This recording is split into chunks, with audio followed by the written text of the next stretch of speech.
Hi, I'm David with RapidMaterials. Last week we introduced a series of tools that are designed to make the installation of metal roofing panels quick and easy.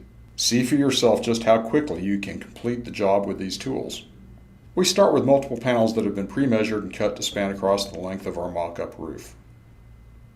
We secure the roof panel with two clips, one at the top, one at the bottom, using 2 screws per clip before setting the next panel in place.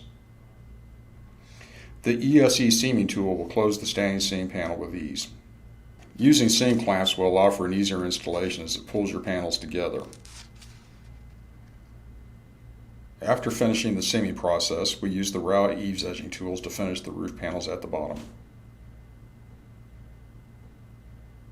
Thanks for watching our video today. Go to rapidmaterials.com for more information on all of our great roofing tools. Make sure to subscribe to our YouTube channel for more videos.